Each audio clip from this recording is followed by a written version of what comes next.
Bom dia, estamos aqui mais uma vez para trazer para vocês uma manhã com a Bíblia, falando sobre a Bíblia, tudo que ela fala, tudo que ela explica, em que contexto foi escrita, por quem foi escrita, quais foram os seus escritores, a característica de cada um.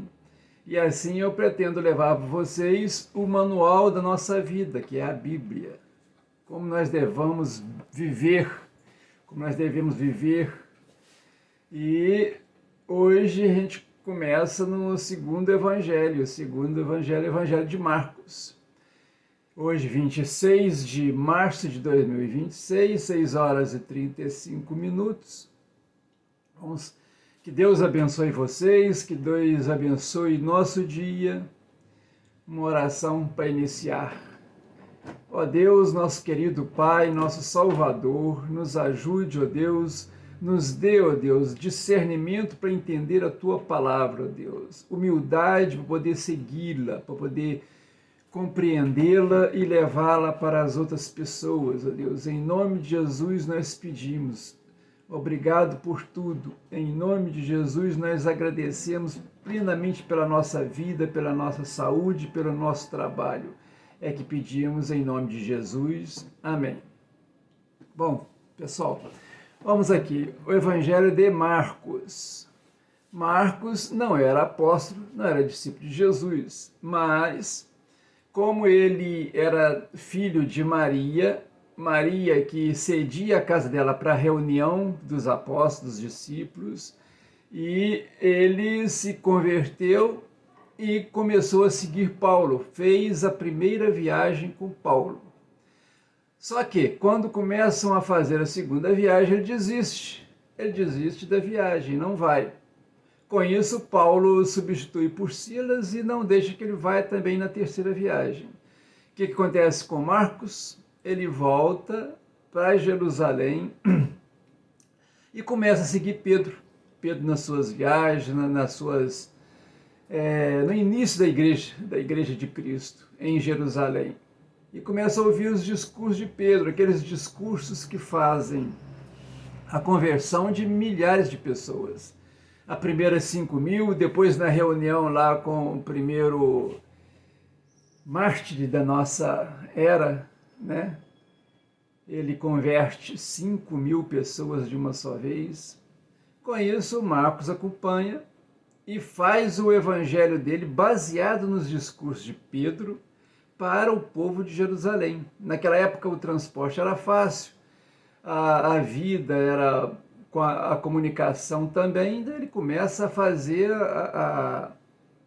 pelo motivo de ser menor o número, pequeno, e os caminhos, as rotas para as outras cidades, e assim foram difundindo a Igreja de Cristo por primeiro Galileia, depois Judá e assim por diante, e Samaria e por todo o povo.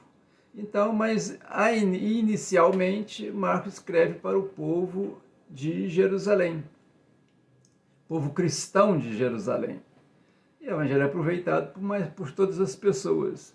Como ele começa a escrever o evangelho dele baseado unicamente nos dizeres, nos discursos de Pedro, ele começa o evangelho a partir de João Batista já batizando e morando no deserto. E o batismo de Jesus, ele começa por ali. E relata os 40 dias de Jesus, a tentação de Jesus, entendeu? Depois que Jesus volta para Galileia para fazer os milagres, para poder difundir o evangelho de Cristo, né?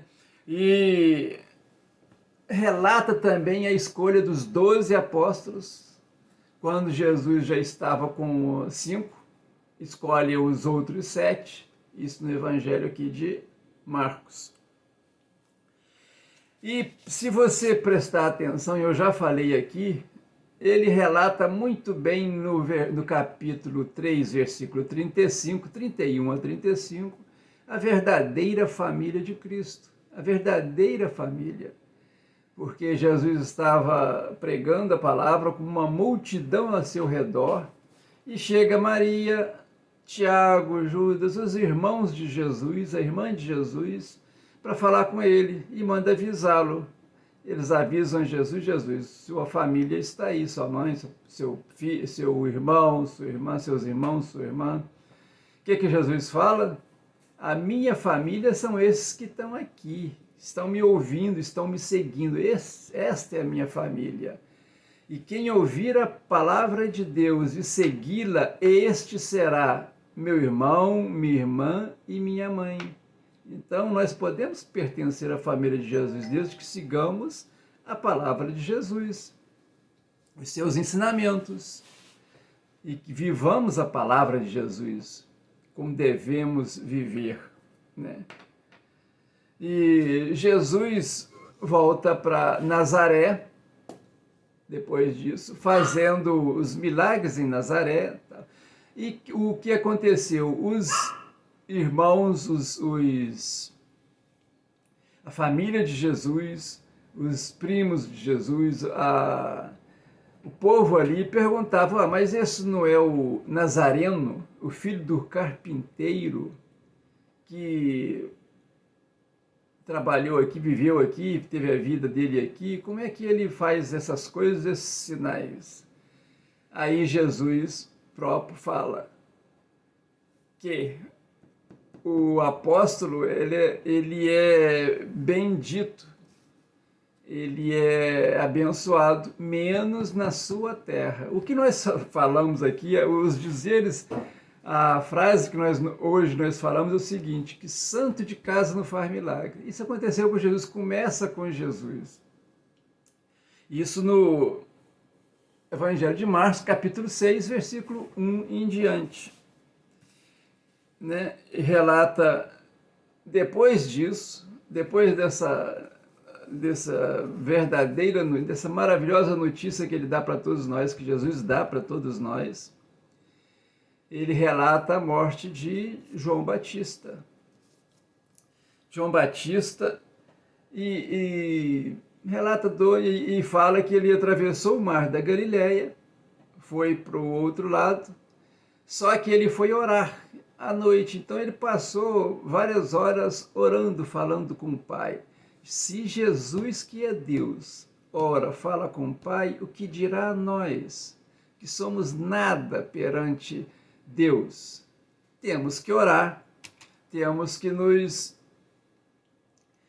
nos relacionarmos com Deus sempre nas nossa vida, não só nas nossas necessidades, mas na nossa vida. Nós devemos sempre orar. Orar ao amanhecer, orar antes das refeições, orar na hora do início do trabalho, orar no final do trabalho, orar na noite para dormir, orar para as pessoas, abençoar as pessoas. A gente deve fazer isso sempre, né? Então Jesus orando e os discípulos no barco, já no mar da Galileia, mas eles já estavam lá no meio, aguardando, porque o vento soprava ao contrário e eles remavam para poder não sair muito da margem. Quando Jesus chega, Jesus começa a caminhar sobre as águas. A início, os apóstolos pensam que é um fantasma andando sobre as águas, mas Jesus chega. E aí abençoa todos eles, né? E Jesus também, o Evangelho de Marcos também, ele relata um pouco mais adiante, no capítulo 7, que os apóstolos, quando se alimentavam, não seguiam a tradição dos hebreus, dos judeus, de lavar a mão muito bem lavada. E aí os fariseus, os escribas lá, eles falam como é que os seus apóstolos não seguem os costumes dos judeus dada por Moisés de lavar as mãos, tal. O que é que Jesus diz? O que maltrata, o que faz mal ao homem é o que sai da boca e não o que entra pela boca. Deus fez o nosso corpo muito bem planejado e muito bom, com todas as funções funcionando.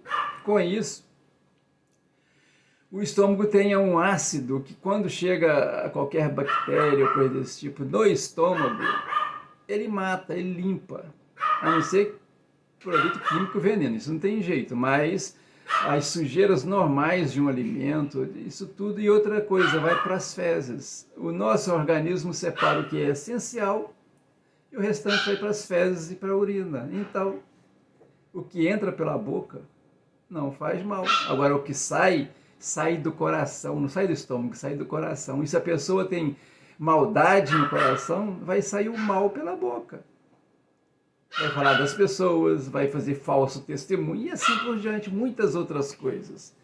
Então foi um relato muito interessante, muito importante para nós, para a nossa vida diária, né?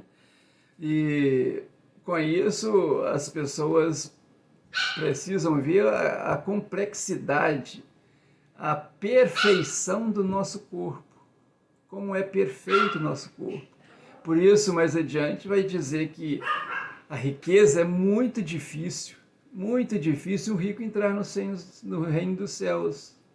Não podemos dizer que é impossível, mas é muito difícil. Porque quem ama o dinheiro não ama a Deus. Quem ama a Deus não ama os bens materiais dessa terra. Ele ama os bens espirituais. Ama o que vem de Deus, o que é de Espírito de Deus. É acompanhado pelo Espírito Santo. Então, o amor ao dinheiro tem uma grave consequência. O dinheiro nunca será suficiente. E para conseguir o dinheiro, ele faz todas as coisas ruins, atrocidades, corrupção, para ter dinheiro. E nunca vai satisfazer, porque ele ama o dinheiro. Quanto mais dinheiro ele tiver, melhor. Assim é como o nosso amor a nossas esposas, nossos filhos, nossa família. Nós vamos querer sempre estar com eles. Sempre querer eles do nosso lado. Sempre fazer o bem. Sempre dar alegria para eles, desde que amamos. Se nós amamos, nós fazemos o bem. Por isso que ele fala com os apóstolos que o maior dos mandamentos é, o primeiro, amar a Deus sobre todas as coisas. Com isso, ele passa a viver todos os versículos, acho que de 1 ao 6 ou 7, do capítulo 20 de Êxodo, que fala dos 10 mandamentos. O segundo mandamento, não pior, não mais fraco do que o primeiro, é amar a Deus sobre todas as coisas. Amar a Deus sobre todas as coisas. E quem ama a Deus não vai praticar idolatria, não vai fazer as coisas do mundo. Então, quem ama a Deus, ama verdadeiramente. E nós podemos, baseado nesse evangelho de Marcos, falar que somos da família de Deus, da família de Jesus. E isso nos ajuda a viver melhor, a viver